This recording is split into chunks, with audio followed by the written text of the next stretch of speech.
Current electricity, जिसमें से one of the highest number of question पूछे गए थे नीट 2026 में, इसीलिए ये चैप्टर सुपर डुपर इंपॉर्टेंट है आपके लिए री नीट 2026 में भी, क्योंकि इसी में से बहुत सारे इजी टाइप के क्वेश्चन बन जाते हैं और आप इसमें से अच्छे मार्क्स स्कोर कर सकते हैं। तो चलिए हम रिवाइज करते हैं पूरा करंट इलेक्ट्रिसिटी एकदम डिटेल में। कई सारे शॉर्टकट्स भी दूंगा जो आपकी एनसीईआरटी में ऑब्वियसली नहीं है, लेकिन नीट की एग्जाम में अलग अलग तरीके से पूछे जा सकते हैं, और प्रॉपर हर एक फॉर्मूला, हर एक टॉपिक का डिटेल रिवीजन करा दूंगा। ठीक है, तो come on, are you guys ready? Let's get started with the revision of the current electricity। सबसे पहले करंट की बात करते हैं। करंट की डेफिनेशन हम सबको पता है, it's a rate of flow of charge over a period of time. और ये जो over a period of time है ना, ये डेल्टा टी जब थोड़ा बड़ा होता है तब वो एवरेज करंट देता है। लेकिन अगर आप यहां पे इसका डेरिवेटिव ऑफ चार्ज मतलब D Q by D T ऐसा कर लोगे तो टाइम इंस्टेंट छोटा हो जाता है, तो इंस्टेंटेनियस करंट हो जाता है। तो आपको याद रखना है कि अगर delta T becomes very very small तो करंट एवरेज से इंस्टेंटेनियस में कन्वर्ट हो जाएगा। सो आपको कभी भी चार्ज दिया है उसका डेरिवेटिव लो, टाइम के साथ करंट मिल जाएगा, या करंट दिया है उसका इंटीग्रेशन करो, टाइम के साथ चार्ज मिल जाएगा। इस चीज को भूलना मत, ठीक है। और चार्ज का फॉर्मूला तो आपको बताइए, number of electrons into charge of one electron. तो ये जो नंबर ऑफ इलेक्ट्रॉन्स है वो कौन से? Free electrons which are outside of the valence shell या वैलेंस बैंड। करंट का unit 1 ampere, everyone knows it is 1 coulomb per second. Higher the voltage lower the, मतलब हमारा करंट जो होता है उसका डायरेक्शन क्या होता है? तो हायर वोल्टेज से लोअर वोल्टेज, हायर पोटेंशियल से lower potential, along the positive charge, जिधर पॉजिटिव चार्ज जाएगा उधर हमारा करंट जाएगा। फिर दूसरा, एक और तरीके से आप डायरेक्शन लिखते हैं जो होता है अगेंस्ट द नेगेटिव चार्ज। हमें जब करंट का पता चला ना, तब हमें इलेक्ट्रॉन्स की वजह से करंट मिलता है ये नहीं पता था, तो हमने देखा कि करंट तो ऐसे जा रहा है। फिर हमें बाद में पता चला कि अरे इलेक्ट्रॉन्स की वजह से करंट जा रहा है, बट इलेक्ट्रॉन्स तो ऐसे जा रहे हैं।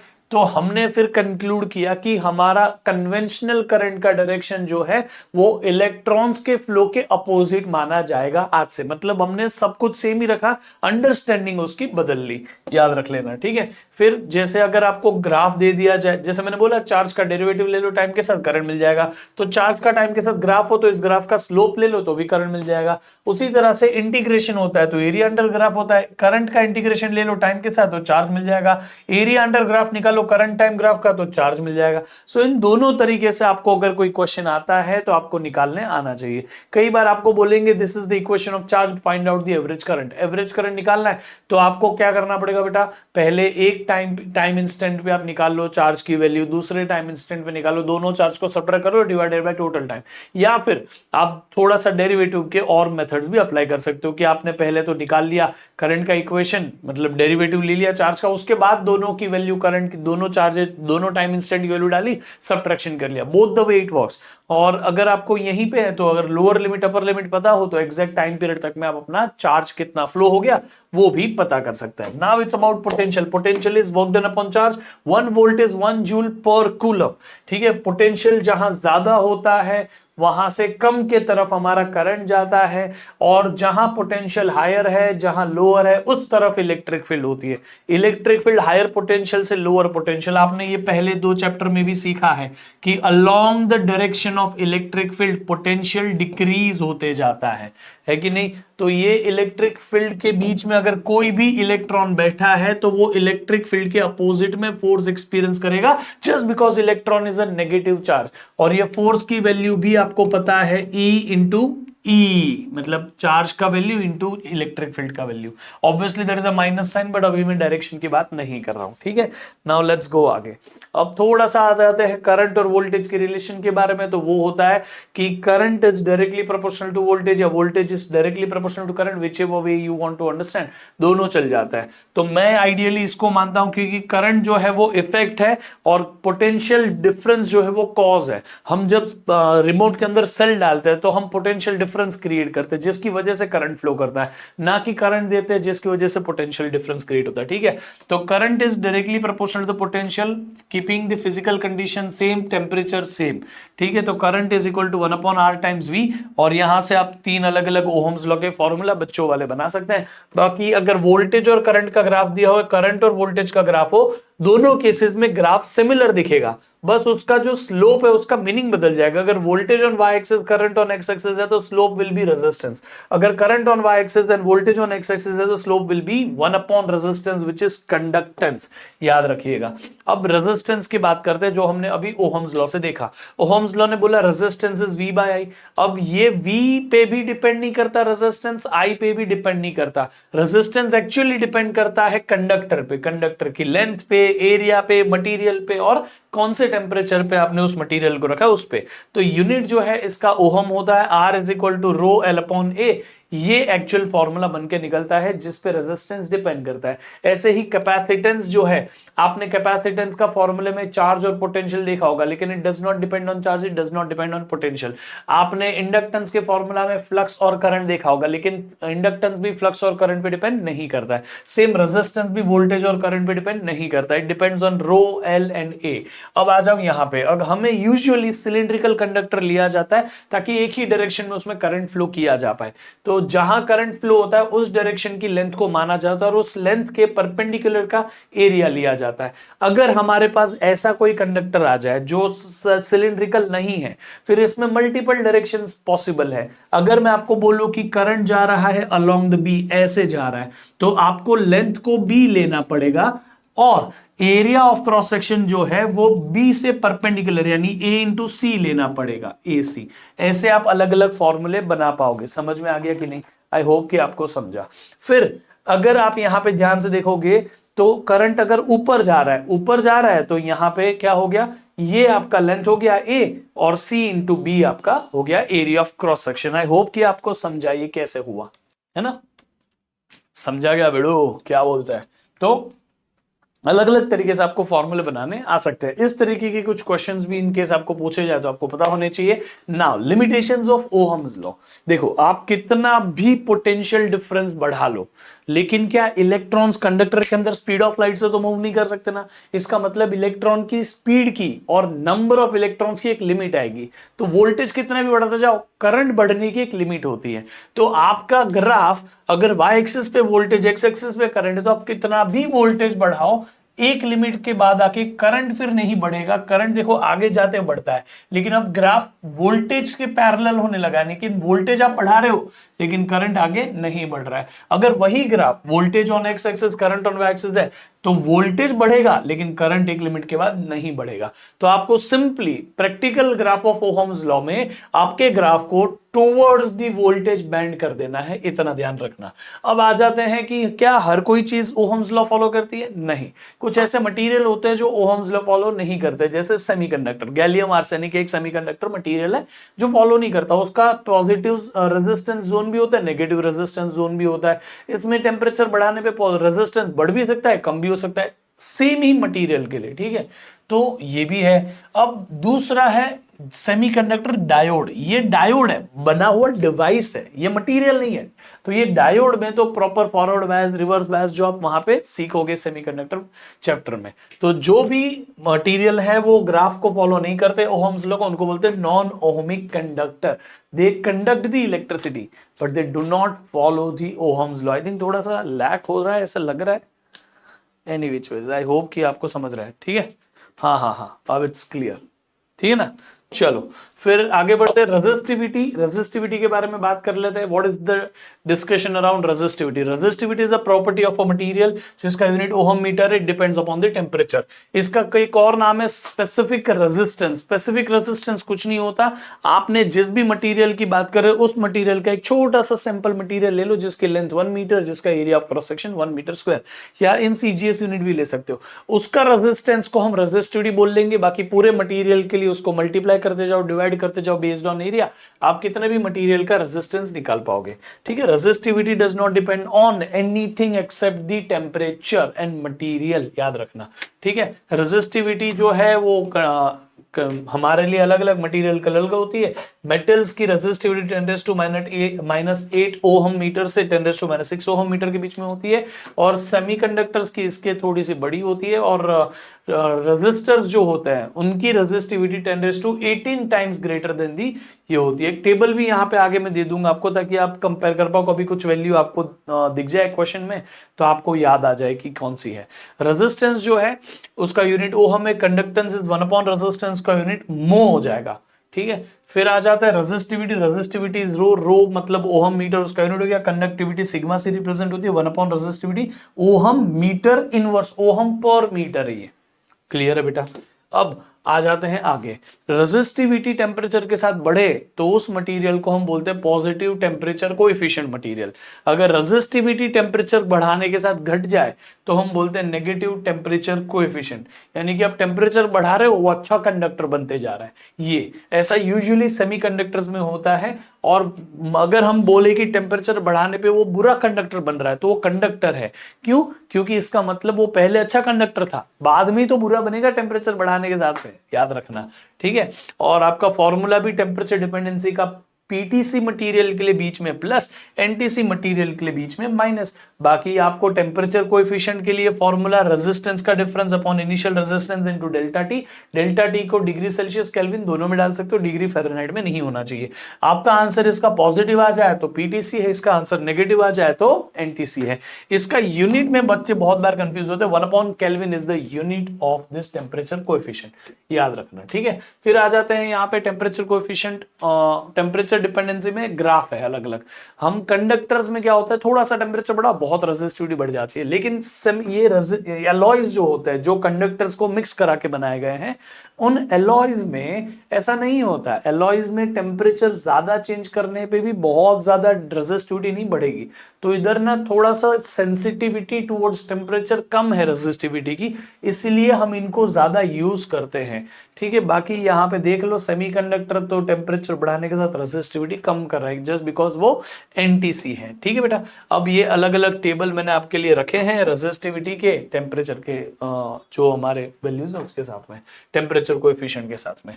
अब एलॉयज के कुछ और भी फायदे हैं, जैसे एलॉयज का रेजिस्टिविटी ज्यादा होता है, रेजिस्टेंस भी ज्यादा होता है ऑब्वियसली, सो वो ज्यादा हीट अप हो सकता है। मेल्टिंग पॉइंट भी इसका ज्यादा होता है, तो हीट अप होने के बाद मेल्ट नहीं हो जाएगा, और उसका ऑक्सीडाइज करोड होने के चांसेस कम होते हैं, ठीक है। बाकी ये फॉर्मूला मैंने आपको सिखा दिया है। नाउ लेट्स गो आगे। ये हमारे कुछ एनर्जी और पावर के फॉर्मूले, energy is power into time, energy is voltage into current into time, सब में टाइम रहेगा जब एनर्जी का फॉर्मूला रहेगा, ठीक है। एनर्जी का यूनिट जूल होता है, और एक प्रैक्टिकल एक यूनिट है हीट के टर्म्स में अगर एनर्जी की बात हो रही है तो कैलोरी। अब प्रैक्टिकल यूनिट होता है 1 किलोवाट आवर, 1 किलोवाट आवर को हम एक यूनिट बोलते हैं हमारे डे टू डे लाइफ में, और वो 3.6 इंटू 10⁶ जूल होता है। जूल्स लॉ ऑफ हीटिंग जो है उसमें एक वायर के लिए बात की गई होती है, कंडक्टर जो एक वायर है उसमें heat is directly proportional to I square R T, एक वायर के लिए। बाकी अदरवाइज कोई भी रेजिस्टर हो उसके लिए हीट के लिए सारे फॉर्मूले वैलिड हो जाते हैं, लेकिन अगर एक कंडक्टिंग वायर है, आपके घर पे जो ट्रांसमिशन लाइन आती है वो सब लाइन के लिए जूल्स लॉ ऑफ हीटिंग ये काम करता है। हमारा लेट्स से हीटिंग कॉइल है तो उसमें वायर ही तो होता है, तो उसके लिए भी ये काम आता है, ठीक है। देन पावर का फॉर्मूला वोल्टेज इंटू करंट, तो वो हो गया उसका यूनिट एक तरीके से केवीए भी हो गया, किलो वोल्ट एम्पियर। ये प्रैक्टिकल यूनिट है जो मेट्रो कंस्ट्रक्शन और ये सब जगह पे यूज किया जाता है। इससे डायरेक्टली पता चल जाता है कितना वोल्टेज और करंट का मल्टीप्लिकेशन है। इसका एक्चुअल वोल्टेज इंटू एम्पियर करोगे तो वो हो जाएगा हमारा वॉट। पावर के फॉर्मूले में टाइम नहीं है, बाकी सब कुछ सेम ही है। इसका प्रैक्टिकल यूनिट है किलो वॉट, ठीक है, किलो वॉट। अब आ जाते हैं आगे। सीरीज कनेक्शन सिंपल एडिशन से काम करता है। सीरीज कनेक्शन में जो वोल्टेज है वो डिवाइड हो जाता है, करंट सेम रहता है। पैरेलल कनेक्शन में 1/r is equal to 1/r1 plus 1/r2 वाला लॉजिक चलता है। सिर्फ दो रेजिस्टर हो तो R1 इंटू R2 अपन R1 प्लस R2 चलता है, और इसमें करंट डिवाइड हो जाता है, वोल्टेज सेम रहता है, ठीक है। अब आता है आपको करंट डिवाइडर रूल और वोल्टेज डिवाइडर रूल, यानी जब आप करंट यहाँ पे डिवाइड हो जाएगा तो किसी एक के अक्रॉस कितना करंट है वो पता करना है, तो करंट अक्रॉस फर्स्ट रेजिस्टर वो उसकी वैल्यू टोटल करंट का ही कुछ फ्रैक्शन होगी ना, total current multiply by the bracket. इस ब्रैकेट में फ्रैक्शन होगा क्योंकि टोटल करंट का कुछ फ्रैक्शन ही तो I1 है, तो I1 की वैल्यू में आपको I का एक फ्रैक्शन लिखना है, वो फ्रैक्शन के न्यूमरेटर में I1 के पास जो रेजिस्टर है उसके अपोजिट वाला रेजिस्टेंस R2 और total resistance R1 plus R2 ये कर लेना है, ठीक है। ये याद रख लेना, ये करंट डिवाइडर रूल था। अब बाकी ऐसे वोल्टेज डिवाइडर रूल में कुछ अलग नहीं होता। यहाँ पे V1 is equal to V into bracket में खुद का ही, जो यहाँ I1 था तो यहाँ R2 था ना, तो यहाँ I1 यहाँ V1 होगा तो यहाँ R1 होगा, बस उतना ही अंतर है। जब करंट है तो सामने वाले का रेजिस्टेंस ऊपर रखो, जब वोल्टेज है तो खुद का वोल्टेज, खुद का रेजिस्टेंस ऊपर रखो। समझ में आ गया? यही। फिर लेडर टाइप के क्वेश्चन आते हैं। लेडर टाइप के क्वेश्चन को सॉल्व करने का बहुत सिंपल तरीका है, जो पार्ट रिपीट होते जा रहा है तो पहला यूनिट रखो, बाकी पूरी ट्रेन को ना आर रेजिस्टेंस मान लो, नेट रेजिस्टेंस जो इसके टोटल का भी नेट ही आएगा, और अगर एक हटा दिया तो भी पूरे का नेट ही आएगा। तो इस पूरे की जगह पे ये नेट आर लिख लिया, फिर बाकी पूरा नेटवर्क बना लिया, ये आर, ये चार और ये वापस टोटल आर। अब इसको इसके साथ सॉल्व किया, फिर इसको इसके साथ सॉल्व किया, तो अपनी एक इक्वेशन बन गई जो कि इक्वल टू अगेन आर ही है। अब ये आपको एक इक्वेशन बना देगी क्वाड्रेटिक में, इसको सॉल्व कर लो, आंसर आ जाएगा। It's the same way all in ladder type question solve होते हैं, कैपेसिटर में, इंडक्टर में, रेजिस्टर में, सब में। ठीक है, स्प्रिंग में भी ऐसा हो सकता है। अगर आपको सिमेट्री देखनी है तो देख लो, ऊपर और नीचे सिमेट्री है तो इसका मतलब बीच में सिमेट्री लाइन है, तो जो भी बीच में सिमेट्री लाइन पे आता है सब हटा दिया जाए। तो ये सब हटा के आप देख लोगे तो आर 2R 3R, नीचे आर 2R 3R, यही आपका 6R का नेटवर्क बन जाएगा। This is the way you can solve it बेटा। बाकी सिमेट्री की लाइन जहां मिलती है वहां पे आप ऐसे जॉइंट्स भी हटा सकते हैं, तो आपको कई बार इजी हो जाएगा सॉल्विंग। अभी यहाँ पे आपको पता ही नहीं चलेगा कि सीरीज पैरेलल क्या है, ये दोनों सीरीज में है कि पैरेलल में, जस्ट बिकॉज ये ना तो सीरीज में ना पैरेलल में। अब आप इसको अगर तोड़ के ऐसा कर लोगे क्योंकि वो सिमेट्री लाइन पे है, तब आपको दिख जाएगा कि अब ये सीरीज में, अब ये भी सीरीज में। अगर आपको कभी भी कंफ्यूजन हो कि सीरीज है कि पैरेलल, तो पता कर लो कि क्या सेम करंट जा पाएगा क्या उसमें। अगर सेम करंट दोनों रेजिस्टर में जाएगा तो दोनों सीरीज में है, याद रख लेना। ठीक है बेटा। अब नाउ लेट्स गो आगे। एक क्वेश्चन यहाँ पे रखा है आपके लिए, ट्राई मार लेना। अब कभी कभी आपको ये अभी लॉजिक मैंने बताया कि अगर सिमेट्री है तो आप ऐसे कुछ जोड़ के ये बना सकते हो। अगर I1 सेम करंट यहां से यहां जाएगा तो उसको आप तोड़ सकते हैं। ये कब होता है? जब सिमेट्री होती है तब ही होता है। ठीक है, व्हिटस्टोन की बात करते हैं। व्हिटस्टोन नेटवर्क एक ऐसा नेटवर्क है बेटा जिसके अंदर में आपको 5 रेजिस्टर है, लेकिन जो पहले ऊपर नीचे के ये दो है और ये दो है, उनका रेशियो सेम आ जाता है। रेशियो ये 2/4 भी हो सकता है और 3/6 भी हो सकता है, बट इनका रेशियो अल्टीमेटली 1/2 आ जा रहा है। तो वो क्या है कि ये बैलेंस कर लेता है। तो बीच वाले सिमेट्री को हटा देते, सिमेट्री लाइन हो गई वहां पे, तो अल्टीमेटली उसको हटा के फिर आप इन दोनों को सीरीज में, इन दोनों को सीरीज में, बाकी दोनों को पैरेलल में, ऐसे भी सॉल्व कर सकते हो। व्हिटस्टोन ऐसा भी दिखाया जा सकता है, ऐसा भी दिखाया जा सकता है। ये भी व्हिटस्टोन ही है, बस इसको खींच के ऐसा मोल्ड कर दिया और कुछ नहीं है। ठीक है बेटा, याद रख लेना।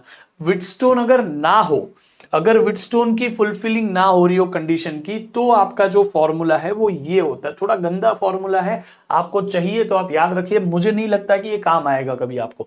अगर ये व्हिटस्टोन की कंडीशन फुलफिल नहीं कर रहा है तो इस सर्किट का नेट रेजिस्टेंस निकालने के लिए स्टार डेल्टा मेथड यूज करनी पड़ती है, बट वो एक पूरा कॉन्सेप्ट है जिसको समझने की भी जरूरत नहीं, क्योंकि वो काम नहीं आएगा।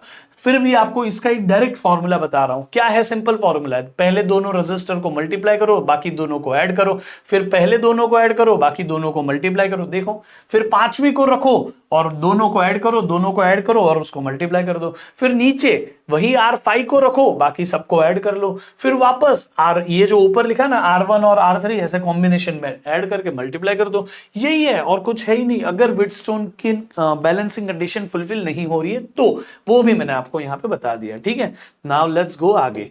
EMF और हमारे पास में पोटेंशियल, टर्मिनल पोटेंशियल, तो उसमें डिफरेंस समझना बहुत जरूरी होता है। लेकिन थोड़ा बहुत ईएमएफ के बारे में समझते हैं। ईएमएफ जो है वो डिपेंड करता है नेचर ऑफ इलेक्ट्रोलाइट और इलेक्ट्रोड्स के मटेरियल पे, ठीक है।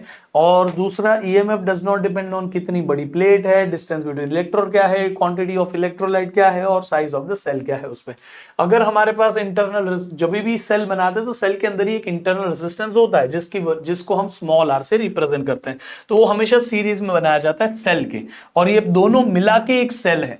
तो ये दोनों मिला के बाहर सेल के टर्मिनल बन रहे हैं। तो इन दोनों के बाहर जो पोटेंशियल है ना, वो है टर्मिनल पोटेंशियल, है टर्मिनल वोल्टेज।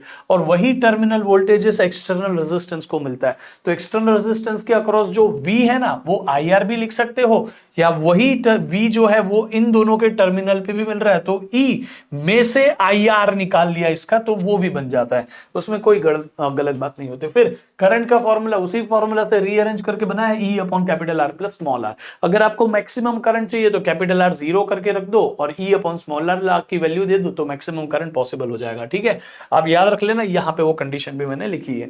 फिर when the current is drawn from the cell or the potential difference is less than the EMF, sorry, the greater is the current drawn from the cell, smaller is the terminal voltage. ज्यादा से ज्यादा current लाओगे कम से कम ये होगा। तो आपने graph पढ़ा होगा, मैंने बोर्ड्स के टाइम पे भी आपको कराया है, वो ये ग्राफ होता है, ठीक है। तो इसका ग्राफ ही है ये वाला, करंट और टर्मिनल पोटेंशियल का ग्राफ, है ना। जितना करंट बढ़ाओगे उतना टर्मिनल पोटेंशियल कम होते जाएगा, याद रख लेना। और ये y इसी का एक ग्राफ है, इसी को y equal to mx plus c के टर्म्स में वहां पे बनाया गया है, तो यही ग्राफ बना है, ठीक है, याद रख लेना। अब बाकी सारी चीजें तो बहुत आसान है, उसके लिए कोई जरूरत ही है ही नहीं। अब आइडियल सेल होगा तो E को ही V लिखते थे, टर्मिनल वोल्टेज ईएमएफ सब कुछ सेम ही होता था, तो I equal to V by R कर लेते थे, E बाय R कर लो, एक ही बात है। प्रैक्टिकल सेल में बस थोड़ा सा केयरफुल होना पड़ता है E और V में, याद रख लेना। यही वो दो ग्राफ है, अभी मैंने आपको टर्मिनल पोटेंशियल और करंट के बीच का ग्राफ बनाया, जो y equal to mx plus c के हिसाब से बनाया। यहाँ पे x इज करंट, तो स्लोप जो है माइनस इंटरनल रेजिस्टेंस है, तो ये y इंटरसेप्ट जो है वो ईएमएफ की वैल्यू है इस ग्राफ में, ठीक है। तो याद आ जाएगा आपको कभी, टर्मिनल वोल्टेज और एक्सटर्नल रेजिस्टेंस का ग्राफ ये रहा। बाकी अगर सेल्स सीरीज में हो तो आइडियल सेल है तो कोई प्रॉब्लम नहीं, cell plus minus combination fulfil करे तो ऐड कर दो, प्लस माइनस प्लस अपोजिट हो जाए नेचर में तो सब्ट्रैक्ट कर दो। और रेजिस्टर सीरीज में बाय डिफॉल्ट ऐड देम, ठीक है। और अगर रेजिस्टर्स सेल्स पैरेलल में है with the same value, ideal है तो सेम वैल्यू ही हमारा नेट हो गया। अगर ये दोनों अपोजिट है तो ये जो पोटेंशियल डिफरेंस क्रिएट करेगा उसका अपोजिट ये क्रिएट करेगा, नेट जीरो हो गया। अगर ये दोनों आइडियल सेल होने के बावजूद अलग अलग ईएमएफ है पैरेलल में, तो you can not calculate it, just because क्योंकि नीचे डिनोमिनेटर में जीरो आ जाता है जब उसके पास इंटरनल रेजिस्टेंस नहीं होता। अब आ जाओ यहाँ पे, अगर आपके पास ऐसे सेल्स है जिसके पास इंटरनल रेजिस्टेंस भी अलग अलग वैल्यू वाले हैं, तो आप इस लॉजिक के हिसाब से कभी भी कोई भी आंसर निकाल सकते हो। E1 upon R1, E2 upon R2, E3 upon R3, add them, 1 upon R1 plus 1 upon R2 plus 1 upon R3, add them, simple.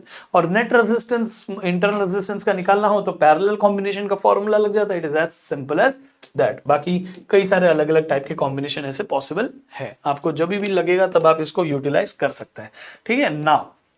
अब आ जाते हैं आगे, केवीएल और केसीएल। केवीएल और केसीएल में अंतर क्या है? KCL is nodal analysis, junction के लिए होता है। Summation of all the current at the junction is zero, current can not be created at the junction, can not be destroyed at the junction. तो junction पे आता हुआ current हमेशा positive लीजिएगा, जंक्शन से ज्यादा जाता हुआ करंट हमेशा नेगेटिव लीजिएगा। सबका एडिशन कर लीजिएगा, इक्वल टू जीरो हो जाएगा हमेशा, ठीक है। ये law of conservation of charge के बेस्ड है। केवीएल क्या होता है? वो लूप के लिए होता है, summation of all the EMF given and potential difference is zero.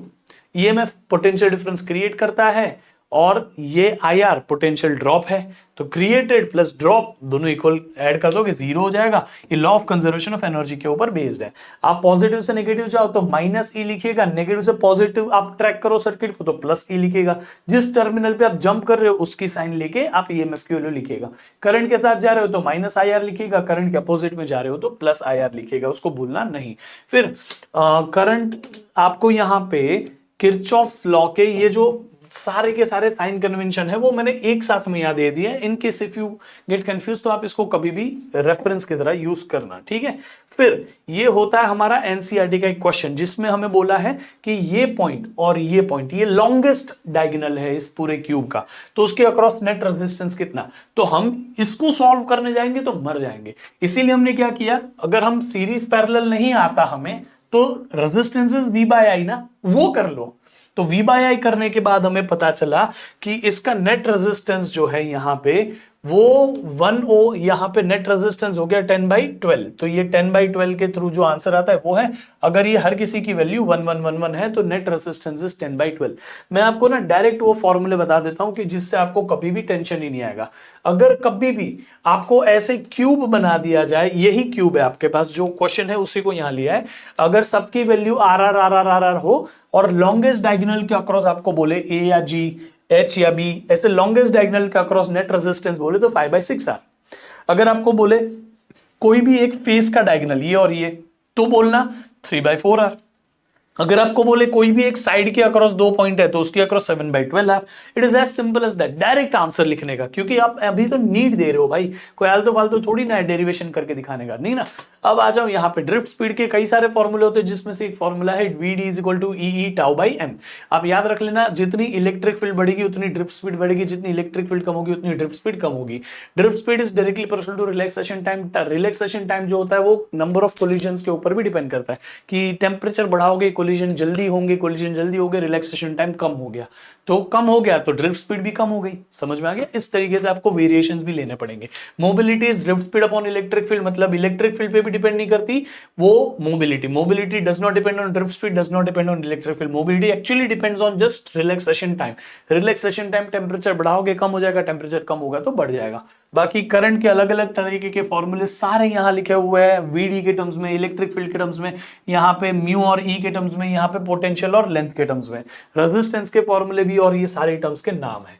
ठीक है, याद रखना इसको, बहुत इंपॉर्टेंट है बेटा। ये सारे मैंने इंपॉर्टेंट पॉइंटर्स यहाँ पे बता दिए। रिलैक्सेशन टाइम किस पे डिपेंड करता है? मटेरियल पे, टेम्परेचर पे, और वो सारे पॉइंटर है। ठीक है, फिर करंट डेंसिटी का फॉर्मूला होता है current upon area. Current upon area लिखो, या यहां से ए नीचे ले लो तो NEVD, ये एक माइक्रोस्कोपिक फॉर्मूला बन गया। आपको कभी कभी ये बोला जाएगा माइक्रोस्कोपिक ओहम्स लॉ, तो ये J ρ E, मतलब ये हो गया करंट डेंसिटी, रेजिस्टिविटी और electric field. Current density, conductivity और इलेक्ट्रिक फील्ड, ये दोनों microscopic form of Ohm's law है। और आपको यहाँ पे ये भी देखो, टेम्परेचर बढ़ाओगे, रेजिस्टिविटी, टेम्परेचर बढ़ाओगे तो रिलैक्सेशन टाइम कम होगा, तो रेजिस्टिविटी बढ़ जाएगी, कंडक्टिविटी कम हो जाएगी। यही तो होता है मेटल में, यही आपको पहले डायरेक्ट बताया गया था, अभी थोड़ा एक्सप्लेनेशन के साथ में बताया गया है। और आप यहां रेजिस्टिविटी का डायरेक्ट फॉर्मूला देख लो, टेम्परेचर बढ़ाओगे तो टेम्परेचर बढ़ाने से क्या होता है? रिलैक्सेशन टाइम कम हो जाता है, कम हो गया तो अपने आप रेजिस्टिविटी बढ़ गई। In all the way the answer comes out to be same. Resistance का फॉर्मूला इस तरीके से भी मेंशन किया जा सकता है, ये है और ये दोनों मिलकर रेजिस्टिविटी होते हैं, और ये लेंथ अपॉन एरिया, ये दोनों मिलकर जब रेजिस्टिविटी का फॉर्मूला बना लेते हैं तो यही रेजिस्टिविटी, और रेजिस्टिविटी टेम्परेचर पे भी डिपेंड करती है, मटेरियल पे भी डिपेंड करती है। ये फैक्टर मटेरियल का डिपेंडेंस है, ये फैक्टर टेम्परेचर का। याद रखना है इसको, सुपर डुपर इंपॉर्टेंट। ठीक है, अब मैंने आपको मोबिलिटी के बारे में तो ऑलरेडी ये बता दिया, मोबिलिटी सिर्फ टेम्परेचर और मटेरियल पे ही डिपेंड करती है। अब एक इंपॉर्टेंट टर्म ये होता है कि भाई अगर एरिया बढ़ेगा तो क्या क्या होगा? एरिया बढ़ेगा तो इलेक्ट्रिक फील्ड कम होगी, इलेक्ट्रिक फील्ड कम होने से ड्रिफ्ट स्पीड कम हो जाती है, लेकिन इलेक्ट्रिक फील्ड कम होने या बढ़ने से मोबिलिटी पे कुछ अंतर नहीं आता है। ठीक है, याद रख लेना। ऐसे ही अगर एरिया यहाँ पे बढ़ता जाता है तो इलेक्ट्रिक फील्ड कम, करंट डेंसिटी कम, ड्रिफ्ट स्पीड कम, मोबिलिटी पे कुछ फर्क नहीं पड़ेगा। करंट पे भी एक्चुअली कुछ फर्क नहीं पड़ेगा, याद रख लेना, ये पूछा जाता है, इसीलिए आपको पता होना जरूरी है। ठीक है, बाकी ये एक लास्ट चीज है कि अगर कोई भी करंट कैरिंग कंडक्टर है जिसमें आप देखोगे कि यहाँ पे एरिया बढ़ता जा रहा है तो करंट सेम रहेगा, करंट डेंसिटी कम होगी, रेजिस्टिविटी कम होगी, पोटेंशियल ड्रॉप कम, पोटेंशियल ड्रॉप जो है V, अगर हमारे यहाँ पे इलेक्ट्रिक फील्ड कम हो रही है तो पोटेंशियल ड्रॉप भी कम होते जाएगा। ठीक है, बाकी एक क्वेश्चन आपके लिए दे रहा हूं, कमेंट बॉक्स में आंसर दे दीजिएगा। आई होप कि आपको समझा, पूरा चैप्टर बढ़िया से रिवाइज हो गया। ठीक है, see you in the next class, next video में। बाकी इस चैनल को सब्सक्राइब कर लो, क्योंकि नीट की पूरी प्रिपरेशन जो आपको ये साल आपको नीट क्रैक करा दे, इनकेस नहीं होता तो टेंशन लेने का बेटा, we will be there for you. मिलते हैं फिर अगले वीडियो में। Bye bye, see you, take care guys.